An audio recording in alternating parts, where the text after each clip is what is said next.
Hey, what's going on, everybody? It is Mark with the My Front Range Living team, and we are back once again. Yeah, hey, we're taking a break from the holly jolly holidays here and telling you what's going on in Colorado Springs for the holidays. And we are going to give you a Colorado Springs real estate market update for November of 2022. So if you're thinking about buying a house in Colorado Springs, you're living in Colorado Springs, or maybe you're thinking about moving to Colorado Springs, some really interesting information for you today. Hey, if you have followed us at all over the course of the last several months, you know that we have been really anxious to watch these numbers month in and month out. And if you want to check out last month's number, you can go right here and you can watch that video for October's numbers. But November's numbers are very, very telling. So let's just hop right in. As always, I want to remind everybody that these are from the Pikes Peak MLS, not just for Colorado Springs, but Colorado Springs and the surrounding area. So keep that in mind as we go through. So as we do every single month, we're going to start with the single family side, and it goes a little something like this. So new listings went down 23% from 1239 in October down to 953 in November. Get this, down from 1201 this time last year. So the new listings are going down, and we're going to talk about what that means here in just a little bit, but keep that in mind. New listings are going down month over month and year over year. That's an important distinction right there. Sales. So sales went down from 1,100 in October to 936 in November, but dig this number right here. From 1,466 in November of 2021 down to 936, that's a 36% drop in sales year over year. That is huge. And we're going to talk about that in just a little bit. Average sales price. As you might guess, average sales price went down to $525,900 from $532,400. I mean, it's only a $7,000 difference if you're looking month over month, but this is a really important number to keep in mind. In November of 2021, the average sales price was $507,500. Right? Average sales price in November of 2022, $525,900. So we've gone up $18,000 in average sales price. Gang, that's a really important distinction to understand. Active homes have plummeted from 2,645 in October down to 2,430 in November. Now, get this though, skyrocketed 184%, right? This time last year, it was 855 total active homes. So we're up 184% year over year. So just looking at the single family, what that's telling me is sellers are very, very timid. And buyers are being very, very picky. It's really, really interesting because buyers are like, I'm going to wait for a deal. And sellers are like, that's great. We're not listing our freaking house. So it's not really a buyer's market and it's not really a seller's market. Yes, buyers, please don't misunderstand. Buyers are able to go out right now, offer a little bit less, get concessions, get buy downs, yada, yada, yada. That kind of stuff can happen.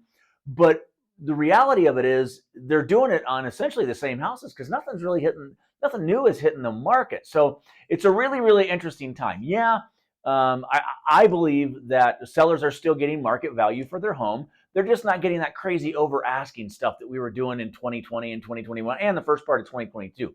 So I'm really excited to see this change. I think it's going to be the start of what I like to consider a sustainable market. More on that in just a second. So let's hop on over to condos and townhomes here, right? Condos and townhomes. This one was pretty interesting, and I think it's pretty telling as well. So new listings went obviously down from 165 in October down to 143 in November, but way down year over year, 198 in November of 2021 to 143 this year, 27.8% drop year over year. Anxious to see how that plays out, but again, more on that in a second. Sales went down, as you would imagine, right? From 150 in October to 136 in November, but way down, 40.6% down from 229 in November of last year down to 136 this year. That's a big drop, but I don't think that surprises anybody, right? It certainly doesn't surprise us. We've watched those numbers dwindle, but I'm trying to figure out what it means to best guide you as we head into 2023. Average sales price. Let's chat about that for a hot second real quick. It went up. Now, again, not much. It was very, very marginal. It went from $367,500 last month to $368,700 this month, right? It's a $1,000 difference, but it's way up from this time last year, $336,200 to $368,700, right? That's a $32,000 difference, and that's huge. So that ties in with the single family. More on that in just a second. Active homes, really flat is basically where we're going to call this month over month. 264 in October, 262 in November. Really nothing to speak of there, but here you go. 127.8% more than this time last year when we had 115 active homes. Way up on the condos and townhome side, right? So from 115 November last year to 262 right now. So right, that buttons up the condos and townhomes. But what's interesting about those numbers is if you're looking at the condos and townhomes, I believe that investors are kind of stepping into that space, right? It's and or first-time home buyers are saying, I'll just do a condo or townhome and start building the equity in my own portfolio. It's a really interesting time because condos and townhomes don't seem to have had the same impact that single family did. I think that's really interesting. And again, I don't want to pontificate. I don't want to lead anybody astray, but it's something I'm definitely keeping my eye on as we head into 2023 because I think that's a really unique thing right there with the condos and townhomes. Yeah, there were some pretty big shifts, but I'm anxious to see how the year rounds out for condos and townhomes. So all of that, let's take a look at 2023, right? So rates. Everyone wants to know what rates are going to do, and here's the answer, everybody. Get ready, turn this up, share it with your friends. This is what rates are going to do in 23. I don't know. There it is.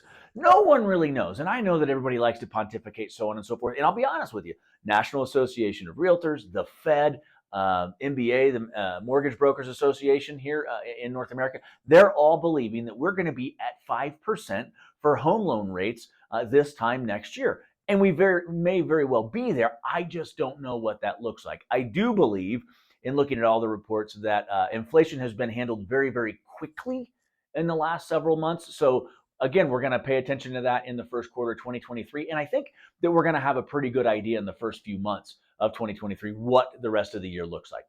Hey, I know this was a long-winded video today. We had a lot to go over in regards to these numbers, but if you want to go in the description of the video below, you can check out our website, myfrontrangeliving.com. There's a link down there. You can go straight to it and check that out. We have more information there if you want to go a little bit further. And for those of you who are thinking about moving to Colorado Springs, we have our relocation guide down there in the description of the video. Click on that. It just gives you a little bit better idea of some of the areas in town that may fit your criteria as you begin your search here in Colorado Springs.